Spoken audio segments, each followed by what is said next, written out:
Jewellers first ever factory outlet లో నక్షి Mela October 25 నుంచి 2 November వరకు ఎలాంటి నక్షి ఆర్నమెంట్స్ పైన ఫ్లాట్ 9.99% VA మాత్రమే. ఈ ఆఫర్ అన్ని బ్రాంచెస్ కి వర్తిస్తుంది. ఆంధ్రప్రదేశ్ మంత్రి నారా లోకేష్ చాలా స్పష్టంగా చెప్పారు, ఎటువంటి రిస్క్ తీసుకోకండి, కేవలం ప్రజల ఇళ్లలోనే ఉండండి. రాబోయే కొన్ని గంటలు కూడా చాలా కీలకం. ప్రాణ నష్టం జరగకూడదు అన్నదే ప్రభుత్వ ఉద్దేశం. సాధ్యమైనంత వరకు ఆస్తి నష్టాన్ని తగ్గించడం ప్రభుత్వ ఉద్దేశం. ప్రభుత్వం చాలా ప్రమత్తంగా ఉంది.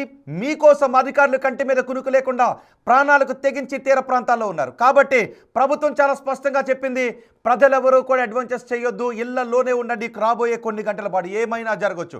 అంతేకాదు కమ్యూనికేషన్ వ్యవస్థ దెబ్బతినే అవకాశం ఉంటుంది, విద్యుత్ వ్యవస్థ దెబ్బతినే అవకాశం ఉంటుంది. కమ్యూనికేషన్ వ్యవస్థ దెబ్బతిన్నా వెంటనే దాని ప్రభావం ఉండకుండా ఉండటానికి డీజిల్ని ఏర్పాటు చేసాం, జనరేటర్స్ని ఏర్పాటు చేసామని చెప్తున్నారు. ఒక్కసారి మీకు ఇప్పుడు మిమ్మల్ని వెదర్మ్యాన్, ఏపీ వెదర్మ్యాన్ దగ్గరికి తీసుకుని వెళుతున్నాను.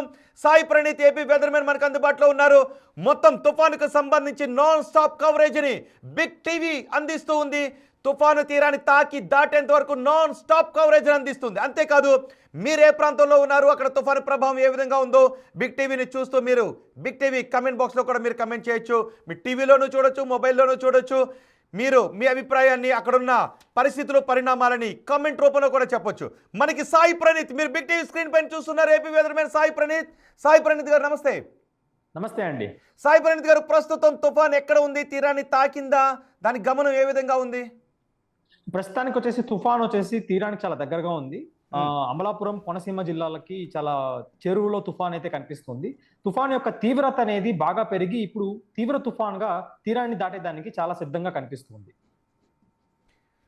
సాయి ప్రణీత్ గారు, ఎన్ని కిలోమీటర్ల దూరంలో ఉంది, తీరాన్ని తాకటానికి ఇంకా ఎంత సమయం పట్టే అవకాశం ఉంటుంది?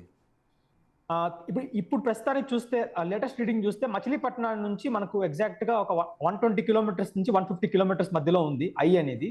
సో మెల్లగా ఐ వచ్చేసి మెల్లగా ఏమవుతుందంటే మనకు అమలాపురం సైడ్ లో వెళ్తుంది. సో రాత్రికి, అంటే ఈ రోజు రాత్రి ఒక 7 o'clock లేదా 8 o'clockకి ఆ తీరం దాటే ప్రక్రియ అనేది ప్రారంభిస్తుంది. దాని తర్వాత ఏమవుతుందనంటే రేపు తెల్లవారుజామున, అంటే తీరం దాటే ప్రక్రియ అనేది it takes around 6 hours to complete. So ఆ కంప్లీట్ అయ్యే సమయానికి రేపు ఉదయం అయ్యే ఛాన్సెస్ ఉన్నాయి. సో ల్యాండ్ ఫాల్ అయ్యేది వచ్చేసి ఏమంటే ఈ రోజు అర్ధరాత్రి టైంలో లేకపోతే రేపు తెల్లవారుజామున కంప్లీట్ ల్యాండ్ ఫాల్ అనేది మనకు సంభవించే సూచనలు కనిపిస్తుంది. దాని తర్వాత రెయిన్ ఫాల్ అనేది లోపలికి అట్లా ట్రావెల్ అయ్యే ఛాన్సెస్ కూడా ఎక్కువ ఉన్నాయి. సాయి ప్రణీత్ గారు, మనం మొత్తం మంతా తుఫాన్ కదలికల గురించి A to Z మనం మాట్లాడుకుందాం. సో ప్రస్తుతానికి ఇది మీరు అంటున్నట్టుగా మచిలీపట్నానికి 120 కిలోమీటర్ల దూరంలో ఉందంటారు, రైట్? కరెక్ట్ అండి. సో ఇది అంతర్వేదికి సమీపంలో, కేశవదాసపాలెం ఆ సమీపంలో తీరాన్ని తాకే అవకాశం ఉంటుందా, లేదా అమలాపురం యానంకి మధ్యలో తీరాన్ని తాకే అవకాశం ఉంటుందా, యానం కాకినాడ మధ్యలో తీరాన్ని తాకే అవకాశం ఉంటుందా? యాక్యురేట్గా మనం చెప్పగలమా? డెఫినెట్గా చెప్పగలుగుతామండి. ఎందుకనంటే ఇప్పుడు ఆల్మోస్ట్ ఇంకొక 6 hours లో ప్రాసెస్ స్టార్ట్ అవుతుంది కాబట్టి సో మనకు ఎగ్జాక్ట్గా ఎక్కడ పోతుంది, అంటే సైక్లోన్ ఎక్కడికి పోతుంది అన్న దాని గురించి చాలా అవగాహన అనేది ఉంటుంది. సో మనకి ప్రస్తుతానికి సైక్లోన్ ఎక్కడ ఉంది అంటే మనకి ఎగ్జాక్ట్గా ఇప్పుడు నర్సాపురానికి సౌత్లో ఉంది. అండ్ ఐవాల్ అనేది చాలా పెద్దది కాబట్టి it's a very large area కాబట్టి క్రాసింగ్ అనేది it will be a very large area. Not మనం ఒక గ్రామం కానీ లేకపోతే ఒక విలేజ్ కానీ లేకపోతే ఒక సిటీ కానీ మనం చెప్పలేము. కాబట్టి కంప్లీట్ ఏరియా తీసుకుంటే అంటే కోనసీమ జిల్లా మొత్తం మనకు ఐ అనేది క్రాస్ అవుతుంది. దాంతో పాటుగా కోనసీమ జిల్లాతో పాటుగా కొంచెం పక్కన ఆనుకొని ఉన్న పశ్చిమ గోదావరి కావచ్చు, అలా కొంచెం పైకి ఆనుకొని ఉన్న తూర్పు గోదావరి కావచ్చు. సో టోటల్గా మనకు ఆ ఏరియా మొత్తం సైక్లోన్ కింద కవర్ అవుతుంది. సో ఇది కోనసీమలో తీరాన్ని తాకబోతోందని చెప్తున్నారు, రైట్? బహుశా అంటే అమలాపురం, అంతర్వేది మధ్యలో ఇది తీరాన్ని తాకే అవకాశం ఉంటుంది. ఎగ్జాక్ట్లీ. ఓకే, ఒకసారి మనం టెక్నికల్గా మాట్లాడుకుంటే ఇది తీవ్ర తుఫాన్, ఐ విడ్త్ ఎంత ఉందండి? అంటే దాని ప్రభావం ఎలా ఉంటుంది? విడ్త్ ఎంత ఎక్కువ ఉంటే దాని ప్రభావం ఏ విధంగా ఉంటుంది? అంటే ఏంటంటే మనకు ఐ విడ్త్ అనేది ఎంత తక్కువ ఉంటే అంత బలమైన తుఫాన్ అని చెప్పుకోవచ్చు. కానీ ఇక్కడ ఏంటంటే మనకు ఈ తుఫాను, ఈ బొంతా తుఫాన్ వచ్చేసి అంత బలమైన తుఫాన్ కాదు. అంటే హుద్దుద్దు లాగానో లేకపోతే మనకు దివిసీమ ఉప్పెన లాగానో అంత పెద్ద తుఫాన్ ఏం కాదు. కాబట్టి ఐ విడ్త్ అనేది చాలా పెద్దదిగా ఉంది. అంటే ఒక జిల్లా అంత ఐ విడ్త్, అంటే ఫర్ ఎగ్జాంపుల్ ఒక కోనసీమ జిల్లా అంత ఐ విడ్త్ అనేది మనకు కనిపిస్తుంది. సో ఐ విడ్త్ ఎక్కువ ఉంటే మనకి ఏమవుతుంది అంటే కంప్లీట్ సైక్లోన్ అనేది ఉండదు. ఒక పార్ట్ ఆఫ్ సైక్లోన్ లో మాత్రమే మనకు గాలులు కానీ వర్షాలు కానీ ఉంటుంది. ఇప్పుడు మనం చూస్తున్న అబ్జర్వేషన్ ప్రకారం ఏంటి అంటే సైక్లోన్ కి సౌత్ పార్ట్ లో ఎక్కువ మనకు వర్షాలు అనేవి కనిపిస్తున్నాయి. ఇప్పుడు సైక్లోన్ వచ్చేసి మన కోనసీమ జిల్లా మీదుగా ఉండగా వర్షాలు అంటే భారీ నుంచి అతి భారీ వర్షాలు అన్ని మనకి ఏమవుతుందంటే కృష్ణా జిల్లా కావచ్చు, లేకపోతే పక్కనే ఉన్న ఏలూరు జిల్లా కావచ్చు, ఎన్టీఆర్ జిల్లా కావచ్చు, దాంతో పాటుగా బాపట్ల జిల్లా మీదుగా పడుతుంది. సో ఇంపాక్ట్ అనేది చాలా ఎక్కువ ఉంటుంది, చాలా ఎక్కువ ఏరియాస్ కవర్ అయ్యే ఛాన్సెస్ అనేవి మనకు కనిపిస్తున్నాయి. ఓకే, సహజంగా తీవ్ర తుఫాన్ ఇప్పుడు ఇది తీవ్ర తుఫాన్గా రూపాంతరం చెందబోతున్న అని అంటూ ఉన్నారు కదా. తీవ్ర తుఫాన్గా ఎలాంటి పరిస్థితుల్లో రూపాంతరం చెందుతుంది? ఒక తుఫాన్ తీవ్ర తుఫాన్గా ఎప్పుడు మారుతుంది? అది పెను తుఫాన్గా ఎప్పుడు మారుతుంది? ఎలాంటి పరిస్థితుల్లో మారుతుంది? అంటే ఏంటంటే మనకు ఇక్కడ షియర్ అనేది చాలా ముఖ్యమైన ఫ్యాక్టర్. ఇప్పుడు ఏంటంటే మనకు సైక్లోన్ చుట్టూ మనకు గాలులు అనేవి చాలా చాలా క్రూషియల్ ఫ్యాక్టర్. ఇప్పుడు గాలుల్లో వచ్చేసి ఏమంటే అలజడి ఉంటే, అంటే గాలులు వచ్చేసి రెండు ఢీకొంటూ ఉంటే సైక్లోన్ అనేది ఏమవుతుందంటే బలహీనంగానే ఉంటుంది. ఇప్పుడు గాలులన్నీ సైక్లోన్ యొక్క మోషన్ ని సపోర్ట్ చేస్తూ ఉంది అంటే ఆ సైక్లోన్ అనేది బాగా అభివృద్ధి చెందుతుంది. సో ప్రస్తుతానికి మనం తీసుకుంటే షియర్ అనేది చాలా మోడరేట్ గా ఉంది. అంటే సైక్లోన్ అనేది అంత అంత అంటే ఎక్కువగా కాదు, తక్కువ కాదు, నార్మల్ గా ఎఫెక్ట్ చేస్తుంది. సో కాబట్టి ఏమవుతుంది అంటే సైక్లోన్ అనేది ఒక సివియర్ సైక్లోన్, తీవ్ర తుఫాన్ గానే మనకు అభివృద్ధి చెందింది, కానీ ఒక పెను తుఫాన్ గానో లేదా వచ్చేసి ఒక సూపర్ సైక్లోన్ గానో మనకు ఇంకా అభివృద్ధి చెందలేదు. సో అభివృద్ధి చెందే ప్రక్రియలోనే అది వచ్చేసి తీరాన్ని దాటి లోపలికి వెళ్ళిపోతుంది. కాబట్టి సో డెఫినెట్ గా మనకు సివియర్ సైక్లోన్ అంటే 100 to 120 km/h వరకు గాలులు కేంద్రం చుట్టూ ఉండే అవకాశాలు అయితే కనిపిస్తుంది. అంటే అది ఇప్పుడు తీరానికి సుమారు 15 కిలోమీటర్ల వేగంతో దూసుకొస్తుంది అంటూ ఉన్నారు కదా. ఆ వేగంలో ఏదైనా తగ్గితే ఒకవేళ ఆ తుఫాను ఇంకా బలపడే అవకాశం ఉంటుందా? డెఫినెట్ గా అండి. ఇప్పుడు ఏమంటే మనకు సైక్లోన్ యొక్క వేగం కూడా తెల్లవారుజామున తీసుకుంటే, నేను రీడింగ్స్ చూస్తుంటే తెల్లవారుజామున 17 km/h తో మోషన్ అయ్యేట్టు చూపిస్తున్నారు, అంటే మనకు శాటిలైట్ ఇమేజ్ ప్రకారం. దాని తర్వాత మధ్యాహ్నం సమయాన్ని తీసుకుంటే ఈ రోజు 12 కిలోమీటర్లకి పడిపోయింది, అంటే 12 km/h కి మనకు పడిపోవడం అనేది జరిగింది. సో దానివల్ల ఆ డ్రాప్ ఉంది కాబట్టి మనకి ఏమవుతుందంటే సైక్లోన్ వచ్చేసి ఆ సివియారిటీలోనే ఇంకా కొంచెం సివియర్ గా అయ్యే ఛాన్సెస్ అనేవి ఉన్నాయి. దాంతో పాటుగా వచ్చేసి సైక్లోన్ చుట్టూ ఉన్న రెయిన్ బ్యాండ్స్ వచ్చేసి ఇంకా కొంచెం బలపడి ల్యాండ్ లోకి ఎంటర్ అయ్యేలాగా మనకు బాగా కనిపిస్తుంది. సో ముఖ్యంగా మనకు మచిలీపట్నం సైడ్ కానీ, దివిసీమ సైడ్ కానీ, బాపట్ల కానీ, లేకపోతే పశ్చిమ గోదావరి జిల్లాలోని తీర ప్రాంతాలు కానీ చాలా ఎక్కువ వనరబుల్ గా ఉంటుంది హెవీ రెయిన్ఫాల్ కానీ, హెవీ విండ్స్ కానీ. ఓకే, కొన్ని తుఫాన్లు తీరాన్ని తాకిన తర్వాత మనం గతంలో కూడా చూసాం, తీరాన్ని తాకిన తర్వాత మళ్ళీ తీరంలోకి ఎంటర్ అయినటువంటి సందర్భాలు కూడా ఉన్నాయి. కరెక్ట్ అండి. సో అలాంటివి ఎప్పుడు జరిగే అవకాశం ఉంటుంది? ఈ తుఫాన్కి అలాంటి అవకాశాలు ఏమైనా కనబడుతున్నాయా? కొన్ని సందర్భాలు తీరం తాకేసింది వెళ్ళిపోతున్నారు, కొన్ని సమయంలో మళ్ళీ అది తీరంలోకి వెళ్ళిన సందర్భాలు ఉన్నాయి. కరెక్ట్ అండి. ఎందుకంటే అంటే ఈ తుఫాన్ వచ్చేసి ఏమంటే జనరల్ గా అలాంటి కేసెస్ వచ్చేసి ఏమవుతుందంటే రీకర్వింగ్ సైక్లోన్స్ అంటారు. రీకర్వింగ్ సైక్లోన్స్ అని అంటే ఒక సైక్లోన్ ఒక దిశకు వచ్చి మళ్ళా దిశని మార్చుకొని వేరే దిశకు వెళ్ళడాన్ని రీకర్వింగ్ అంటారు. సో ఇలాంటి సైక్లోన్స్ వచ్చేసి ఏమవుతుందంటే స్ట్రైట్ ఫార్వర్డ్ సైక్లోన్, అంటే డైరెక్ట్ గా ఒకేసారి ల్యాండ్ లోకి ఎంటర్ అయ్యే సైక్లోన్ ఇది. సో ఇప్పుడు ఈ యొక్క సైక్లోన్ తీసుకున్నాము అంటే ఎక్కడ మనకు దిశ మార్చుకొని పైకి వెళ్ళేలాగా మోడల్స్ కానీ ఎక్కడ మనకు వచ్చేసి అంటే ఒక ఫోర్కాస్ట్ అనేది ఎక్కడ కనిపించట్లేదు. సో డైరెక్ట్ గా ఆంధ్రప్రదేశ్లో ఎంటర్ అవుతుంది, దాని తర్వాత తెలంగాణలోకి వెళ్తుంది, దాని తర్వాత ఛత్తీస్గఢ్లోకి వెళ్తుంది. సో ఇలా స్టెప్ బై స్టెప్ కి వెళ్ళిపోతుంది. కాబట్టి సో డెఫినెట్ గా ఈ సైక్లోన్ లో వచ్చేసి ఏమంటే దిశ మార్చుకొని మళ్ళా తీరం దాటే విధంగా మనకేమి ప్రస్తుతానికైతే ఏమి కనిపించట్లేదండి. ఓకే, ఒకవేళ దాని స్పీడ్ అది తీరానికి చేరువయ్యే ఆ స్పీడ్ తగ్గితే దీని ప్రభావం ఇంకా ఎక్కువగా ఉంటుందంటారా? అంటే ఇప్పుడు చాలా డిపెండ్స్ అండి.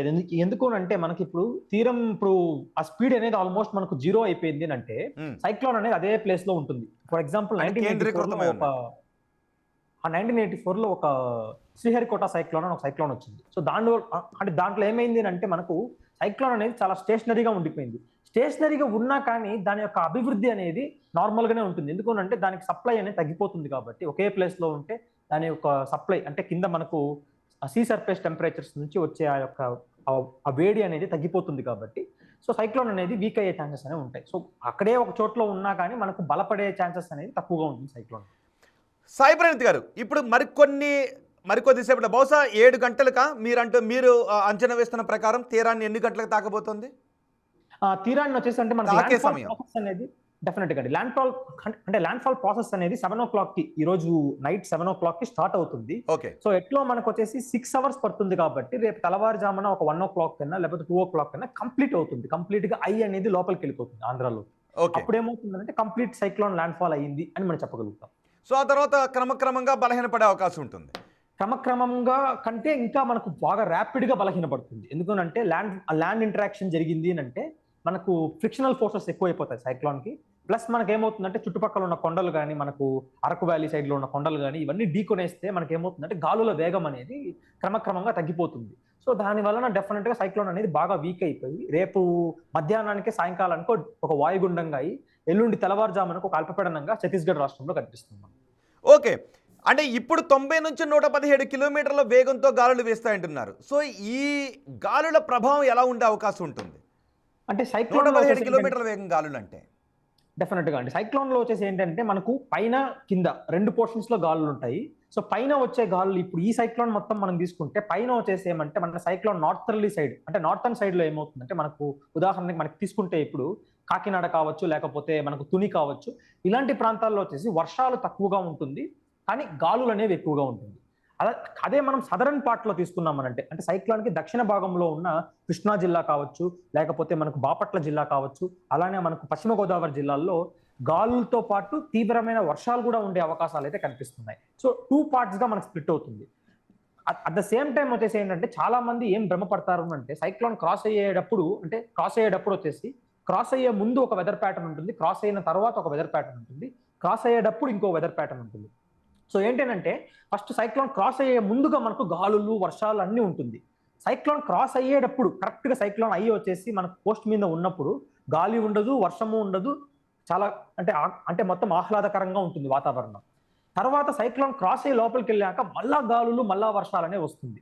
సో అందరికీ వచ్చేసి చెప్పాల్సిన అప్డేట్ మనం ఏమంటే సైక్లోన్ క్రాస్ అయ్యేటప్పుడు 2 సార్లు మనకు గాలులు వర్షాలనే ఉంటుంది. ఒకసారి అయిపోయిన తర్వాత అయిపోయింది సైక్లోన్ అని అనుకోవడం కూడా చాలా తక్కువ అవుతుంది. సాయి ప్రణీత్ గారు, సహజంగా పెను విధ్వంసం ఎప్పుడు జరిగే అవకాశం ఉంటుంది? అంటే క్రాస్ అయ్యేటప్పుడు ఒక డైరెక్షన్లో వీచిన గాలులు మళ్ళీ సెకండ్ ఐవాల్ ల్యాండ్ మీదకి ఎంటర్ అయ్యేటప్పుడు వేరే డైరెక్షన్లో వీస్తుంటుంటాయి. సో అలాంటి సందర్భంలో ఎక్కువ విధ్వంసం ఎప్పుడు జరిగే అవకాశం ఉంటుంది?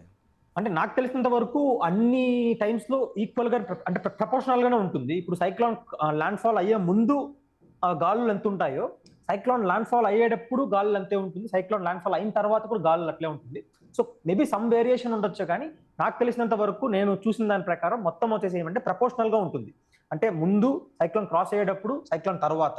సో 3 టైమ్స్ లో మనకు గాలులు అనేవి ఒకేలాగా ఉంటుంది కాబట్టి ఒకే రకమైన విధ్వంసం అనేది మనకు జరిగే అవకాశాలు కనిపిస్తుంది. అట్ ద సేమ్ టైం ఇలాంటి సైక్లోన్స్ తీసుకుంటే సైక్లోన్స్ లో ఉన్న దక్షిణ భాగంలో అన్నిటికంటే ఎక్కువగా విధ్వంసం ఉంటుంది. ఎందుకు దక్షిణ భాగంలో ఎందుకు విధ్వంసం ఎక్కువగా ఉంటుంది? ఎందుకు ఉంటుంది అంటే పీడన ప్రాంతము అనేది మనకి ఎప్పుడు మనం వచ్చేసి నార్థన్ హెమిస్ఫియర్ లో ఉన్నాం కాబట్టి మనకు వచ్చే సైక్లోన్స్ అన్నింటిలో సదరన్ పార్ట్ లోనే ఎక్కువ పీడనం అనేది క్రియేట్ అవుతుంది. సో ఎక్కువ లో ప్రెషర్ పీడనం క్రియేట్ అయింది కాబట్టి ఆ పీడనంలోకి బలమైన గాలులు అనేవి లోపలికి వెళ్తుంది. ఆ బలమైన గాలులు లోపలికి వెళ్ళినప్పుడు ఏమవుతుందంటే ఎక్కువ కన్వర్జెన్స్ ఏర్పడి గాలుల తీవ్రత అనేది డెన్సిటీ అనేది ఎక్కువగా ఉంటుంది కాబట్టి డెఫినెట్ గా విండ్ ప్యాటర్న్ కానీ రెయిన్ ఫాల్ కానీ ఎక్కువగా ఉంటుంది. అట్ ద సేమ్ అంటే దక్షిణ భాగం అంటే బహుశా ఐవాల్ సెకండ్ పార్ట్ లోకి వస్తుంది అది? కాదండి, ఆ దక్షిణ భాగం అంటే మనకేమంటే సైక్లోన్ కింద ఉన్న భాగం. ఇప్పుడు ఫర్ ఎగ్జాంపుల్ సైక్లోన్ వచ్చేసి ఇప్పుడు నేను చెప్పిన దాని ప్రకారం కోనసీమ జిల్లాలో క్రాస్ అవుతుంది అంటే దక్షిణ భాగంలో ఉన్న పశ్చిమ గోదావరి జిల్లా కావచ్చు, కృష్ణా జిల్లా కావచ్చు, లేకపోతే బాపట్ల జిల్లాల్లో ఈ యొక్క ప్రభావం అనేది ఎక్కువగా ఉంటుంది. దాన్ మనకు కాకినాడ కావచ్చు, లేకపోతే రాజమండ్రి కావచ్చు, లేకపోతే తూర్పు గోదావరి జిల్లా కావచ్చు. ఓకే ప్రణీత్ గారు, ఒక్కసారి మీ దగ్గర ల్యాప్టాప్ ముందు ఉన్నట్టున్నారు, ఒకవేళ అవకాశం ఉంటే మీరు చూపించడానికి అవకాశం ఉంటుందా మీరు మొబైల్లో కానీ? డెఫినెట్ గా చూపిస్తాను, ఒక్కసారి చూపిస్తాను. అండ్ ఓకే, మీరు మనం మాట్లాడుకుంటూ కూడా మీరు కుదిరితే చూపించే ప్రయత్నం చేయండి. సహజంగా ఒక తుఫాను ఉప్పెనను ఎలాంటి సమయాల్లో సృష్టిస్తూ ఉంటుంది? ఎందుకంటే మనం 97లో ఒక ఉప్పెనను చూసాం, 96లో ఇంకో ఉప్పెనను చూసాం. సో ఎలాంటి సందర్భాల్లో ఒక తుఫాను ఉప్పెనగా మారుతుంది, ఉప్పెనను సృష్టిస్తుంది? అంటే తుఫాను ఉప్పెన ఎలా అవుతుంది అంటే మనకు ఫస్ట్ థింగ్ ఏంటంటే సీ సర్ఫేస్ టెంపరేచర్స్ అంటే ఏంటంటే మనకు సముద్రం మీద ఉన్న ఉపరితలం మీద ఉన్న ఉష్ణోగ్రతలు. ఆ ఉపరితలం మీద ఉన్న ఉష్ణోగ్రతలు వచ్చేసి ఎంత ఎక్కువ ఉంటే సైక్లోన్ కి అంత మంచిది. దాంతో పాటుగా సైక్లోన్ చుట్టూ ఉన్న గాలులు వచ్చేసి ఎంత సైక్లోన్ కి అనుకూలిస్తున్నాయి అన్న దాని గురించి మనకు సైక్లోన్ యొక్క ప్రభావం ఎలా ఉంటుంది, దాని సైక్లోన్ యొక్క తీవ్రత ఏ విధంగా మారుతుంది అన్న దాని గురించి చెప్పొచ్చు. ఇప్పుడు 1977లో దివిసీమ ఉప్పెన తీసుకున్నప్పుడు అది వచ్చేసి నవంబర్లో ఏర్పడింది. మనకు నవంబర్ సెకండ్ వీక్ లో వచ్చింది మన సైడ్ కి. సో అప్పుడు వచ్చినప్పుడు ఏమైంది అంటే మనకు టోటల్ గా బే ఆఫ్ బెంగాల్ అనేది ఆల్మోస్ట్ చాలా హాట్ గా అంటే చాలా వేడిగా మనకు కనిపించింది ఆ టైంలో. దాంతో పాటుగా వచ్చేసి బే ఆఫ్ బెంగాల్ అంత వేడిగా ఉండగా అంటే విండ్స్ కూడా చాలా ఫేవరబుల్ గా ఉంది కాబట్టి డెఫినెట్ గా మనకి ఏమైందంటే బాగా ఇది అంటే ఆ సైక్లోన్ బాగా డెవలప్ అయ్యేదానికి అనుకూలమైన వాతావరణ పరిస్థితులు అనేవి మనకు కనిపించడం జరిగింది ఆ టైంలో. కానీ ఇప్పుడు వచ్చేసరికి ఏమైందంటే బే ఆఫ్ బెంగాల్ అంత హాట్ గా ఏం లేదు, ఇట్స్ మోడరేట్ గా ఉంది. At the same time wind pattern లో కూడా షియర్ కూడా మనకు మోడరేట్ గా ఉంది కాబట్టి రెండు మోడరేట్ గా ఉంది కాబట్టి సైక్లోన్ కూడా మోడరేట్ గా మనకు కనిపిస్తుంది. రైట్. బహుశా మీరు ల్యాప్టాప్లో చూపించమన్నాం కాబట్టి ఆ ప్రయత్నంలో ఉన్నట్టున్నారు. అంటే ఆ విండో ఓపెన్ అయింది అంటే చూపించడానికి బహుశా అవుదేమో. నేనే స్క్రీన్ పైన చూపిస్తాను. ప్రణీత్ గారు, ఓకే, మనం తుఫాన్ గురించి మాట్లాడుకుంటూ ఉందాం. సో ఇప్పుడు రాబోయే ఈ 5-6 గంటలు ఆంధ్రప్రదేశ్ తీర ప్రాంత వాసులకు ఎటువంటి కీలకమైన సమయం?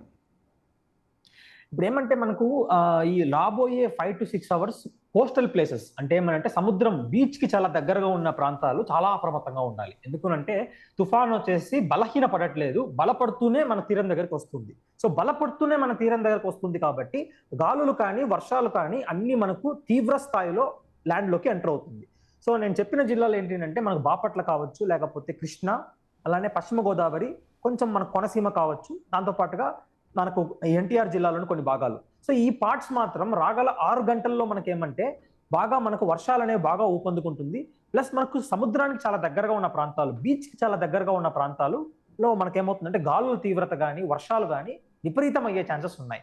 అట్ ద సేమ్ టైం మనకు నార్థన్ సైడ్ విండ్స్ అన్ని మనకు బాగా హెవీగా ఉంటుంది కాబట్టి వైజాగ్ లో కావచ్చు, అనకాపల్లి కావచ్చు, దాంతో పాటుగా మనకేమంటే పశ్చిమ గోదావరి జిల్లాతో పాటుగా తూర్పు గోదావరి జిల్లా, కాకినాడ జిల్లా, అలానే మనకేమంటే శ్రీకాకుళం, విజయనగరం జిల్లాల్లో బాగా మనకు గాలులు కావచ్చు, అక్కడక్కడ వర్షాలు కూడా ఉండే అవకాశాలు కనిపిస్తున్నాయి రాగల 6 గంటల్లో. సాయి ప్రణీత్ గారు, ఒకటి అరేబియా సముద్రంలో ఆల్రెడీ ఒక తుఫాన్ ఉంది, ఇటు బంగాళాఖాతంలో ఇంకో తుఫాన్ ఉంది. సో భారతదేశానికి అటు ఇటు కూడా 2 తుఫాన్లు ఉన్నాయి కాబట్టి సహజంగా ఇలాంటి పరిస్థితుల్లో వెదర్ ఎలా ఉంటుంది? ఇప్పుడు మనకి ఏమవుతుందంటే 2 సైడ్లో మనకు తుఫాన్ ఉంది. అంటే బే ఆఫ్ బెంగాల్లో తుఫాన్ ఉంది, at the same time Arabia సముద్రంలో తుఫాన్ ఉంది కాబట్టి మనకు ఒక సౌత్ వెస్ట్ మాన్సూన్ కండిషన్స్ అనేవి ఏర్పడుతున్నాయి. అంటే మనకు నైరుతి ఋతుపవనాల్లో ఉండాల్సిన కండిషన్లు అనేవి ఇప్పుడు ఈశాన్య ఋతుపవనాల కాలంలో అనేది ఏర్పడుతుంది. కానీ ఇదేమంటే ఒక టెంపరరీ కండిషన్ మాత్రమే, అంటే ఎక్కువ రోజులు ఉండే కండిషన్ లాంటిది కాదు. ఎందుకంటే ఏదైనా మనకు వచ్చేసి ఏమవుతుందంటే ఒక నార్మల్ ప్యాటర్న్ కి వెళ్ళేదానికి ట్రై చేస్తుంది. నేచర్ అన్నా కావచ్చు, ఏదన్నా కావచ్చు, it will always try to go to normal pattern from abnormal pattern. So ఈ అబ్నార్మల్ ప్యాటర్న్ వచ్చేసి ఒక రాగల ఒక 5-6 డేస్ వరకు ఈ తుఫాన్ పైకి వెళ్ళి హిమాలయాస్ మీదకి వెళ్తే సో అప్పుడు ఏమవుతుంది అంటే మనకు వర్షాలు అనేవి పూర్తిగా తగ్గిపోతుంది ఇక్కడ. దాంతో పాటుగా వచ్చేసి కంప్లీట్ గా మనకు నార్త్ ఈస్ట్ మాన్సూన్ కండిషన్స్ అంటే తమిళనాడు కావచ్చు, లేకపోతే దక్షిణ కోస్తాంధ్ర, తిరుపతి, నెల్లూరు ఈ ప్రాంతంలో వర్షాలు అనేవి మళ్ళీ పునఃప్రారంభిస్తుంది. సో ఇప్పటికే భారీ వర్షాలు పడుతూ ఉన్నాయి. ఏ స్థాయిలో వర్షాలు పడే అవకాశం ఉంటుంది? ఇప్పుడు తీరాన్ని తాకిన తర్వాత రేపు ఎల్లుండి కూడా అప్రమత్తంగా ఉండాలని ఆంధ్రప్రదేశ్ ప్రభుత్వం చెప్తుంది. సో రేపు ఎల్లుండి వర్షాల తీవ్రత ఏ విధంగా ఉండే అవకాశం ఉంటుంది? సో రేపు ఎల్లుండి ఒక్కసారి మనం తీసుకుంటే ఈ రోజు పూర్తి స్థాయి ప్రభావం అయిన తర్వాత రేపు తెల్లవారుజామున మనకు ఎన్టీఆర్ జిల్లా కావచ్చు, లేకపోతే తూర్పు తెలంగాణ జిల్లాల్లో బాగా భారీ నుంచి అతి భారీ వర్షాలు అయితే ఉంటుంది. ముఖ్యంగా భద్రాద్రి కొత్తగూడెం జిల్లా కావచ్చు, లేకపోతే మనకు ములుగు జిల్లా, దాంతో పాటుగా తూర్పు తెలంగాణ జిల్లాల్లో ముఖ్యంగా వరంగల్ కావచ్చు. సో ఇలాంటి ప్రాంతాల్లో భారీ నుంచి అతి భారీ వర్షాలు ఉంటుంది. అలానే మనకు రేపు తెల్లవారుజాముననే ఆంధ్రప్రదేశ్లో ముఖ్యంగా విజయవాడ, గుంటూరు ప్రాంతము, లేకపోతే ఏలూరు జిల్లాల్లో కూడా భారీ వర్షాలు ఉండే అవకాశాలు కనిపిస్తుంది. ఎందుకంటే ఐ అనేది పైకి వెళ్తుంది కాబట్టి, అంటే డైరెక్ట్ గా మనకు కోనసీమ జిల్లా నుంచి ఛత్తీస్గఢ్కి వెళ్తుంది కాబట్టి ఈ ఐకి సౌత్ పార్ట్ లో ఉన్న రెయిన్స్ అన్ని టోటల్ గా ఈ పార్ట్స్ అన్నిటిని మించుకుంటూ పోతుంది పైకి. సహజంగా తుఫాను తీరాన్ని తాకేటప్పుడు ఎక్కువగా ఎఫెక్ట్ అయ్యే ఏరియాలు ఏంటి? అయ్యున్న ప్రాంతమా, లేదంటే దానికి అటు ఇటు ఉన్న ప్రాంతాలు ఎఫెక్ట్ అవుతాయి? అంటే బహుశా ఇప్పుడు కోనసీమ అమలాపురం దగ్గర ఈ తుఫాను తీరాన్ని తాగుతోంది. తీరాన్ని అమలాపురం దగ్గర తాగుతున్నప్పుడు ఏ ప్రాంతాలు ఎక్కువగా ఎఫెక్ట్ అయ్యే అవకాశం ఉంటుంది? ఫస్ట్ ఏమంటే మనకు ఐ క్రాస్ అయ్యే పాయింట్ లో కూడా మనకి ఎక్కువ తీరం మీద ఎఫెక్ట్ ఉంటుందండి. సో ఐ క్రాస్ అయ్యేటప్పుడు మనకు తీరం మీద ఎక్కువ ఎఫెక్ట్ అనేది ఆ ప్రాంతంలో కూడా ఉంటుంది. కానీ ఆ ప్రాంతం కంటే సౌత్ లో ఉన్న పాయింట్స్ అంటే ముఖ్యంగా ఏంటంటే మనకు టోటల్ గా నర్సాపురం కావచ్చు, లేదా భీమవరం ఇట్లాంటి ప్రాంతాల్లో చాలా ఎక్కువగా మనకు గాలులు కానీ వర్షాలు కానీ ఉంటుంది. సో ఆ ప్రాంతం అంటే ఐ క్రాస్ అయ్యే ప్రాంతంలో ఉంటుంది, కానీ ఆ ప్రాంతం కంటే ఇంకా ఎక్కువ మనకు ప్రభావం అనేది సైక్లోన్ యొక్క దక్షిణ భాగంలో ఉండే అవకాశాలు కనిపిస్తున్నాయి. ఎస్, ప్రణీత్ గారు, సహజంగా తుఫాను గురించి ఒకటి చెప్తుంటుంటారంటే ఒక డైరెక్షన్లో గాలులు వేస్తాయి కాబట్టి first I wall land hit అయిన తర్వాత ఒక డైరెక్షన్లో వేస్తుంటుంటాయి. ఆ తర్వాత సెకండ్ ఐవాల్, ఐ దాటి సెకండ్ ఐవాల్ క్రాస్ అయ్యేటప్పుడు గాలుల డైరెక్షన్ మారుతూ ఉంటుంది. సో అప్పటి వరకు ఒక వైపు వంగిపోయినటువంటి చెట్లన్నీ వేరే డైరెక్షన్లోకి వెళ్తే ఆ సమయంలో చెట్లు ఎక్కువగా విరిగిపోతూ ఉంటుంటాయని చెప్తుంటుంటారు. అవునండి, డెఫినెట్గా. ఎందుకంటే మనకు అంటే చెట్లు కూడా ఏమంటే మనకు టోటల్గా ఒక డైరెక్షన్లో బాగా వంగి ఉంటాయి, మళ్ళీ ఇంకో డైరెక్షన్కి వచ్చేసరికి it will easily break from the normal position. So జనరల్గా సైక్లోన్ యొక్క నేచరే అట్లాంటిది. సో సైక్లోన్ వచ్చేసి ఇట్స్ సర్క్యులర్ ప్యాటర్న్ కాబట్టి సైక్లోన్ క్రాస్ అయ్యే ముందు ఈస్టర్లీస్ అంటే సముద్రంలో నుంచి గాలులు అనేవి లోపలికి వస్తుంది. సైక్లోన్ క్రాస్ అయిన తర్వాత ఏమవుతుందంటే ల్యాండ్ లో నుంచి మనకు గాలులు వస్తాయి కాబట్టి, so by directional wind pattern ఉంటుంది కాబట్టి డ్యామేజెస్ అనేవి చాలా ఎక్కువ జరిగే అవకాశాలు అనేవి మనకు సైక్లోన్ వల్ల జనరల్ గా కనిపిస్తుంది. కానీ ఇది సివియర్ సైక్లోన్ కాబట్టి the severity will be very much near the south parts of the cyclone. Okay, Sai Praneeth గారు, ఇంతకుముందు మనం కొన్ని తుఫాన్ల గురించి మాట్లాడుకుంటున్నాం, మధ్యలో కట్ అయింది. 77, 96 ఈ 2 తుఫాన్లు అత్యధిక ప్రాణ నష్టాన్ని మిగిల్చినటువంటి తుఫాన్లు. అందుకే తుఫాను అనగానే కోనసీమ ప్రజలు ఆ 2 తుఫాన్లను తలుచుకుని భయపడుతుంటుంటారు. ఆ రోజు కూడా 96 అర్ధరాత్రే పెను విషాదాన్ని మిగిల్చింది. తెల్లారేసరికి మొత్తం అక్కడ ఉన్న భైరవ పాలాన్ని తుడిచిపెట్టుకుని పోయింది. 77లో అదే జరిగింది, దివిసీమను మొత్తం తుడిచిపెట్టేసింది. సో ఆ సమయంలో ఏం జరిగింది? 96లోను 77లోను ఆ రకమైన ప్రాణ నష్టాన్ని మిగిల్చడానికి కారణం ఏంటి? అందుకే ప్రభుత్వాలు తుఫాన్ అనగానే వెంటనే అప్రమత్తం అయిపోతుంటుంటాయి, ప్రజల్ని ఇళ్లకే పరిమితం కండి అని చెప్తుంటుంటాయి. కరెక్ట్ అండి. అంటే ఆ టైంలో మనకు ఫోర్కాస్టింగ్ టెక్నాలజీ కూడా అంతగా లేదు, ఎందుకంటే శాటిలైట్ డేటా మీదనే ఆధారపడి ఉన్నాము. So we don't have that much capabilities to work on weather forecasting. So ఇప్పుడు మనకు టెక్నాలజీ కొంచెం అభివృద్ధి చెందింది కాబట్టి at least we are able to mitigate ఈ ఈవెంట్ ని మనం మిటిగేట్ చేయడానికి అట్లీస్ట్ మనకు ఒక 2 to 3 days అనేది మనకు ఒక బఫర్ టైం అనేది దొరుకుతుంది. Not only for bloggers but also for the government. They are getting 2 to 3 days of buffer time to inform people and also to evacuate them to a safer location. So అప్పుడు ఆ technology లేదు. Plus ఇంకొకటి ఏంటంటే అప్పుడు వచ్చిన cyclones వచ్చేసి చాలా బలమైన సైక్లోన్స్. అంటే it is like something like ఎట్లా అంటే ఇప్పుడు మనకు ఈ సైక్లోన్ యొక్క విండ్ స్పీడ్ హైయెస్ట్ విండ్ స్పీడే ఒక 120 km/h అంటే ఆ సైక్లోన్స్ యొక్క హైయెస్ట్ విండ్ స్పీడ్ వచ్చేసి 200 నుంచి 240 లేదా 250 km/h. అంటే డబుల్ దిస్ సైక్లోన్ అనేది మనకు అప్పుడు చూసినాం. కాబట్టి ఆ సైక్లోన్స్ వచ్చింది అంటే ఇంకా తుడిచిపెట్టుకోవడం తప్ప ఇంకా వేరే ఆప్షన్ ఇప్పుడు ఈ యొక్క వెదర్ ప్యాటర్న్ లో కూడా అట్లాంటి సైక్లోన్స్ వచ్చినాయంటే తుడిచిపెట్టుకోకపోవడం తప్ప ఇంక వేరే ఆప్షన్ ఉండదు. సో ఈ సైక్లోన్ వచ్చేసి ఏంటంటే కొంచెం బలహీనం పడింది కాబట్టి, బలహీనంగానే వస్తుంది కాబట్టి కొంచెం దేవుడి దయ అని అనుకోవచ్చు. రైట్, సాయి ప్రణీత్ గారు, థ్యాంక్ యూ వెరీ మచ్. నేను మళ్ళీ మీతో మాట్లాడతాను. తుఫాన్ ఈరోజు సాయంత్రం 7 గంటలకు తీరం తాకబోతోంది అని వెదర్ మ్యాన్ సాయి ప్రణీత్ చెప్తున్నారు. 7 గంటల నుంచి 6 గంటలు అంటే అర్ధరాత్రి 1 గంట వరకు దీని ప్రభావం ఉంటుందని చెప్తున్నారు. ఇప్పటికే కొన్ని చోట్ల చెట్లు నేల కూలిపోతున్నాయి, గాలుల తీవ్రత అంతకంతకు పెరుగుతూ ఉంది. క్రమక్రమంగా తుఫాను తీరానికి దగ్గరవుతుంది. కోనసీమలో తుఫాను తీరాన్ని తాకబోతోంది, కోనసీమలో తుఫాను తీరాన్ని దాటబోతోంది. కాబట్టి ప్రజలు అప్రమత్తంగా ఉండాలి.